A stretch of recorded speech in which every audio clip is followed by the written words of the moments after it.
कुछ नहीं अगर कर सकते ना तो अपने समय से, देखो भोजन करने के लिए हम लोग समय निकालते हैं, उसी तरह एक माला प्रतिदिन अगर कुछ नहीं कर सकते, नहीं कर पाते हैं, देखिए सारे मंत्र को जपने के लिए आसन की जरूरत होती है कि आसन लगा के भगवान के सामने बैठो।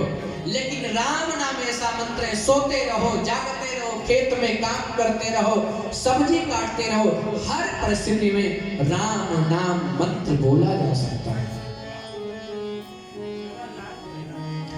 इसलिए आप लोगों से मेरा निवेदन है कि एक जरूर प्रयास करें, प्रतिदिन एक माला हरे राम राम राम हरे हरे, हरे कृष्ण कृष्ण कृष्ण हरे हरे, इस मंत्र का जरूर जप करेंगे। महामंत्र जो जपत महेशु, देवों के देव महादेव स्वयं इस मंत्र को जपते हैं। लेकिन हम लोग क्या करते हैं, इधर उधर के चक्करों में फंसे रहते हैं, ओझैत और तांत्रिकों के चक्कर में फंसे होते हैं।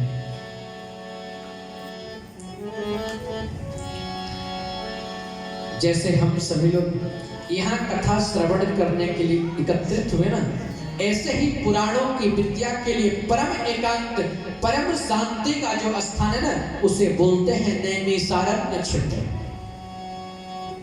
लखनऊ के पास में है, सीतापुर जिले में नैमिषारण्य।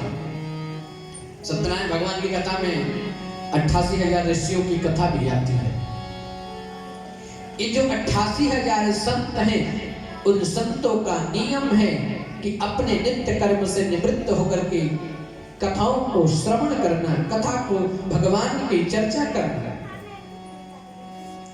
वो संत पता है कैसे, हमारे और आपकी उम्र के 20-22 साल, 25 साल, 30 साल के नहीं, ऐसे संत हैं जिन्होंने अपने जीवन में कई बार ब्रह्मा विष्णु महेश को बदलते हुए देखा है, कई बार कई चतुर्युगियों को बदलते हुए जिन्होंने देख चुका है, ऐसे संत हैं।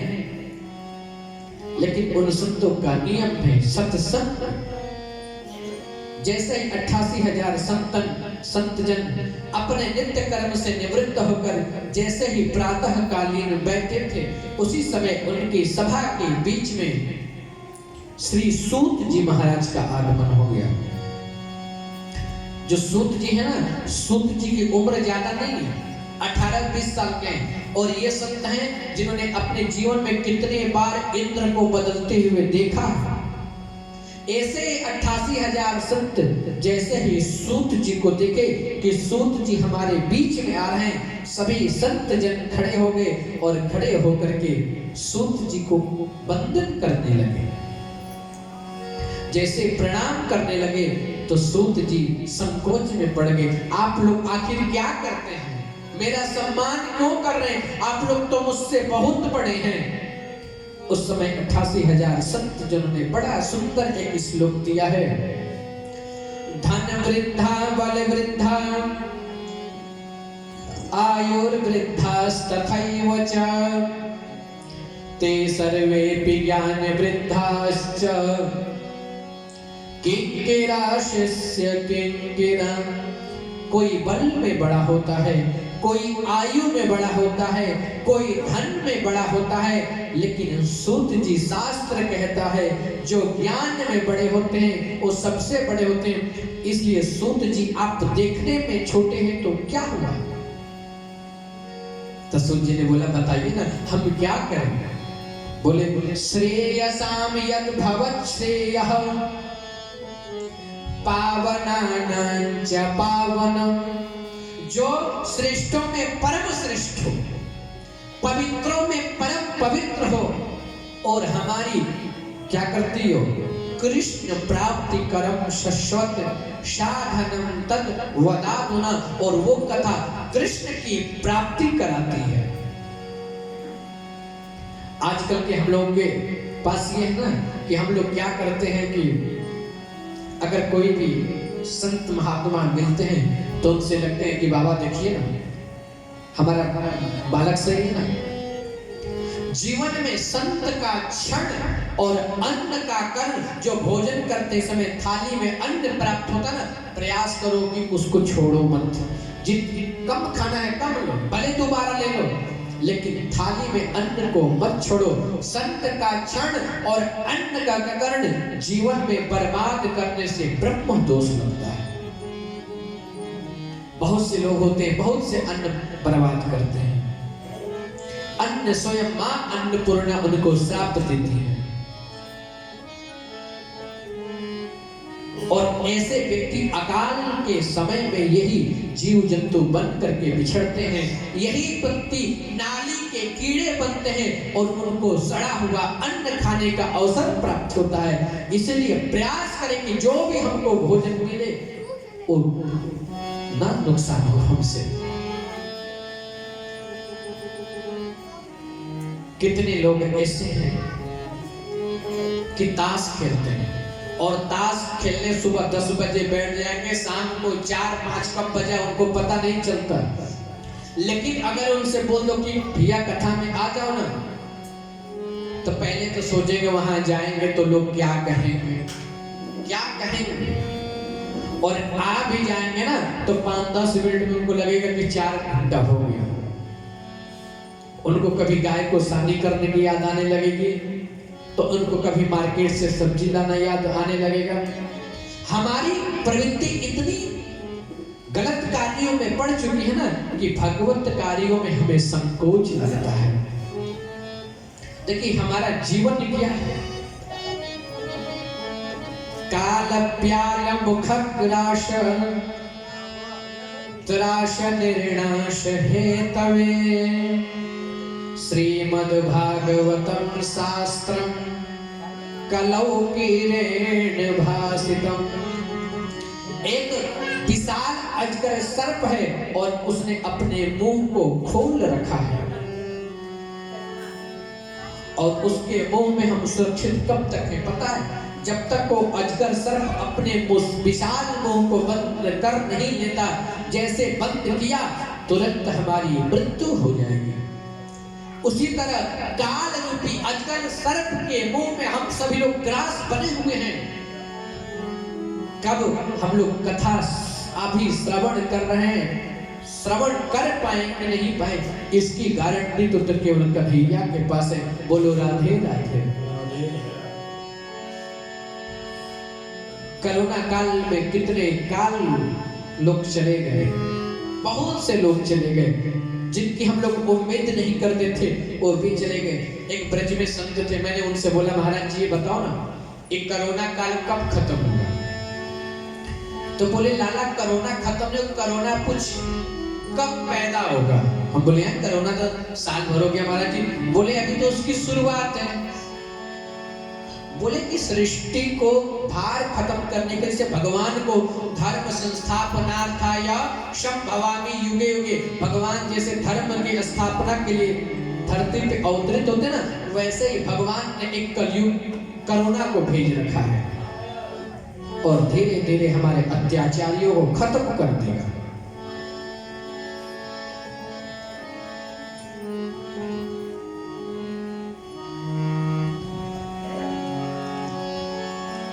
नहि कश्चित् क्षणमपि जातु तिष्ठत्य कर्मकृ कार्यते व्यवशः कर्म गुणैः स्वाभाविकैर्बलात्।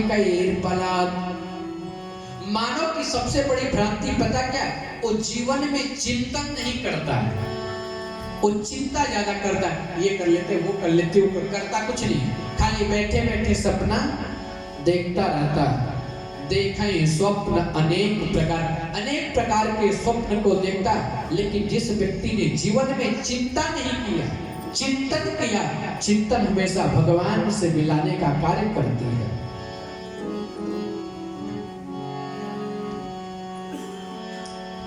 जब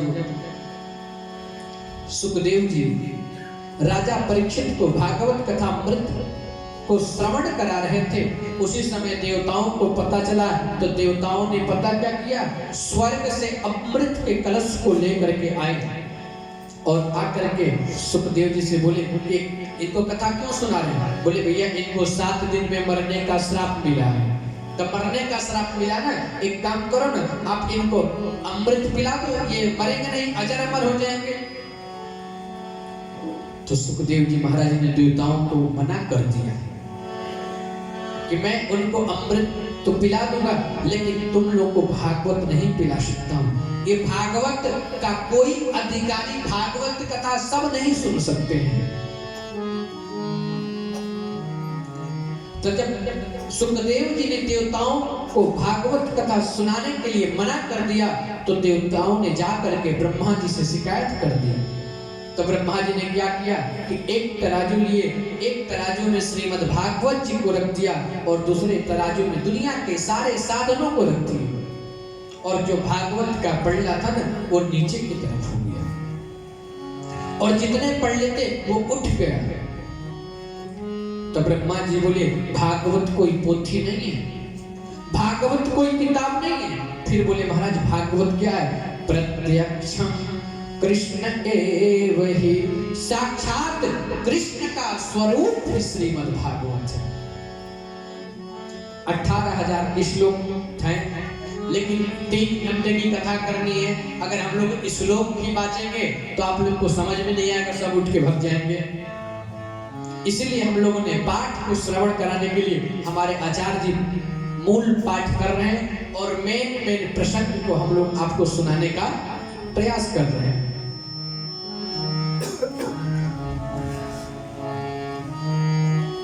एक बार नारद जी बड़ी तीव्र गति से दौड़ते जा रहे थे, तो बद्री धाम में विराजमान चारों भाई शरक, सनंदन, सनातन, सनत कुमार, चारों भाइयों ने नारद जी को देखा। बोले नारद जी आप इतना उदास क्यों हैं? मैंने सुना है कि नारद हमेशा मुस्कुराता रहते हैं, लेकिन आप जैसा संत आज स्वयं दुखी है, क्या बात है? नारद जी बोले क्या बताऊं महाराज, अहम तो पृथ्वी ज्ञातो ज्ञात्वा सर्वोत्तमामिति, पुष्करञ्च प्रयागञ्च काशीं गोदावरी तथा, हरिक्षेत्रं कुरुक्षेत्रं श्रीरंगं सेतुबन्धनम्, एवमादिषु तीर्थेषु ब्रह्मांड इतस्ततः। मैं पृथ्वी को श्रेष्ठ समझ करके यहाँ पे आया। इस मृत्यु लोक में जन्म लेने के लिए देवता भी परेशान रहते हैं। मैं पृथ्वी को श्रेष्ठ समझ करके यहाँ पे आया, हरि क्षेत्र गया, कुरुक्षेत्र गया, काशी गया, गोदावरी गया, लेकिन सत्य कहता हूँ सनत कुमार जी, मुझे शांति नहीं मिली। मैं संतों के आश्रम में गया, मैं सदगृहस्थ ऋषियों के आश्रम में गया, लेकिन मैंने एक चीज देखा। बोले क्या? तरुणी प्रभुता आगे हैं, श्याल को बुद्धिदायक, कन्या विक्रयणो लोभात् दंपति नाच कलकनम। तरुणी आजकल घर में नई बहुओं की चलती है। बोले कोई बात नहीं, बहुओं की चलती है तो भाई चलनी चाहिए, लेकिन कोई बड़ा उत्सव करे ना तो अपने जो सास ससुर हैं उनसे जरूर सलाह ले लेना चाहिए। लेकिन महाराज यहाँ तो उल्टा है। बोले क्या हुआ? बोले घर में तो चलती है नई बहू की, और सलाह लेने के लिए लेते हैं किससे? ससुराल में साले साहब से सलाह साले साहब से लेते हैं। और एक संत कहते हैं ब्रज के अंदर घर बिगाड़े आरो और परिवार बिगाड़े सारो। सारो मतलब साला। जिस घर में ज्यादा अलमारी बना दोगे ना वो मकान थोड़ा कमजोर हो जाएगा, और जिस घर में साले से लोग सलाह लेते हैं वो घर परिवार खत्म हो जाता। कौन नहीं जानता है कि मामा सतुल्य की कृपा से क्या हुआ।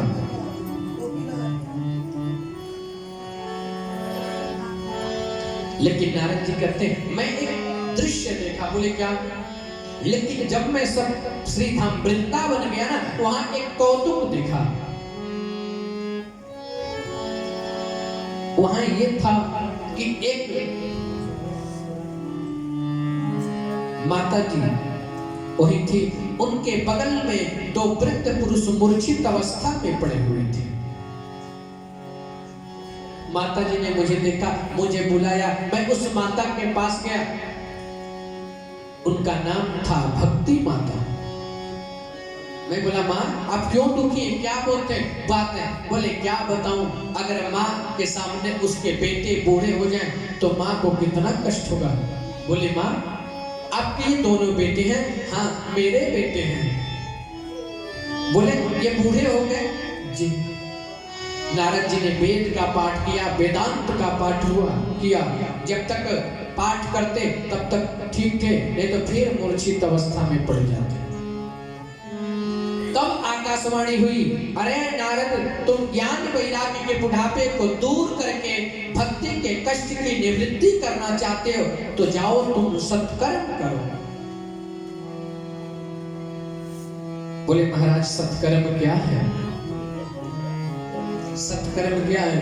सत्कर्म सोच को नूनम ज्ञान यज्ञ स्मृतो बुधै श्रीमद्भागवता शास्त्रम। सत्कर्म सोच को नूनम ज्ञान यज्ञ स्मृतो बुधै श्रीमद्भागवता लापः सतुगीतः सुखादिवे। नारद जी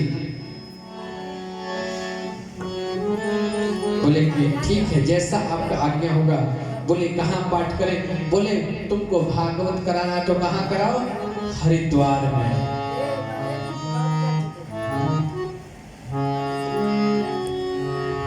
हरिद्वार में भागवत कराओ।